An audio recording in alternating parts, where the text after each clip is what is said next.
ಇನ್ನು ಕಾಂಗ್ರೆಸ್ ಪಕ್ಷದ ಶಾಸಕಾಂಗ ಪಕ್ಷದ ನಾಯಕರಾಗಿರುವಂತಹ ಸಿದ್ದರಾಮಯ್ಯ ಸ್ಥಾನಕ್ಕೆ ಕುತ್ತು ಬಂದಿದೆಯಾ? ಕಾಂಗ್ರೆಸ್ ಶಾಸಕಾಂಗ ಪಕ್ಷದ ನಾಯಕ ಸ್ಥಾನದಿಂದ ಅವರನ್ನ ಕೆಳಗಿಳಿಸಬೇಕು ಅನ್ನುವಂತಹ ಒತ್ತಡ ಹೆಚ್ಚಾಗ್ತಾ ಇದೆ.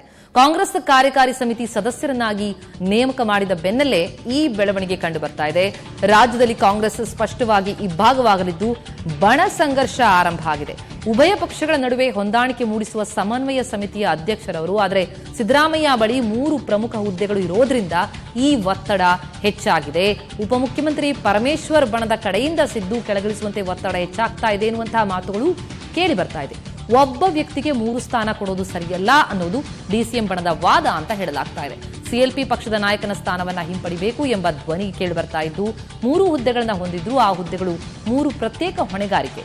ಲೋಕಸಭಾ ಚುನಾವಣೆ ಹೊತ್ತಲ್ಲಿ ಸಿದ್ದರಾಮಯ್ಯರನ್ನ ಬದಲಾವಣೆ ಮಾಡೋದಕ್ಕೆ ಆಗತ್ತಾ? ಸಿದ್ದರಾಮಯ್ಯರನ್ನ ರಾಜ್ಯ ರಾಜಕಾರಣದಿಂದ ದೂರ ಮಾಡುವಂತಹ ತಂತ್ರ ನಡೀತಾ ಇದೆಯಾ?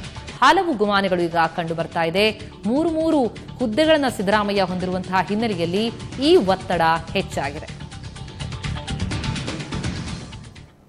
ಎಸ್, ಈ ಕುರಿತಿನಷ್ಟು ಡೀಟೇಲ್ಸ್ ಕೊಡ್ತಾರೆ ನಮ್ಮ ರಿಪೋರ್ಟರ್ ಗಿರೀಶ್. ಈಗ ನಮ್ಮ ಜೊತೆ ದೂರವಾಣಿ ಸಂಪರ್ಕದಲ್ಲಿದ್ದಾರೆ. ಗಿರೀಶ್, ಸಿದ್ದರಾಮಯ್ಯರನ್ನ ರಾಜ್ಯ ರಾಜಕಾರಣದಿಂದ ದೂರ ಮಾಡುವಂತಹ ತಂತ್ರಗಾರಿಕೆ ನಡೀತಾ ಇದೆಯಾ? 3 ಹುದ್ದೆಗಳಲ್ಲಿ 2 ಹುದ್ದೆಗಷ್ಟೇ ಸೀಮಿತಗೊಳಿಸುವಂತಹ ಕಾರ್ಯ ನಡೀತಾ ಇದೆಯಾ? ನಿಜಕ್ಕೂ ಒತ್ತಡ ಇದೆಯಾ ಅಂತ?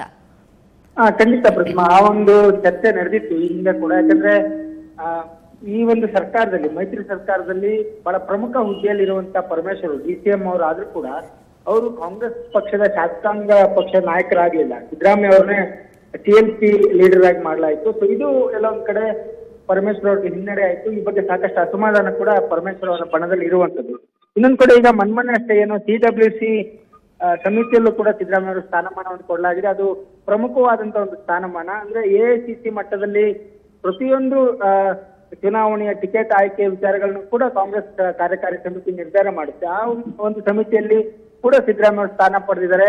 ಸಮನ್ವಯ ಸಮಿತಿಯ ಅಧ್ಯಕ್ಷರು ಕೂಡ ಆಗಿದ್ದಾರೆ, ಮತ್ತೆ ಕಾಂಗ್ರೆಸ್ ಶಾಸಕಾಂಗ ಪಕ್ಷದ ನಾಯಕರು ಕೂಡ ಆಗಿದ್ದಾರೆ. ಹಾಗಾಗಿ ಈ 3 ಹುದ್ದೆ ಅವರಿಗೆ ಅಗತ್ಯತೆ ಇದೆಯಾ? ಕಾಂಗ್ರೆಸ್ ಶಾಸಕಾಂಗ ಪಕ್ಷದ ನಾಯಕತ್ವದಿಂದ ಅವರನ್ನ ಕೆಳಗಿಳಿಸುವಂತ ಲಾಬಿಯನ್ನ ಈಗ ಪರಮೇಶ್ವರ್ ಬಣ ಆರಂಭ ಮಾಡಿರುವಂತದ್ದು.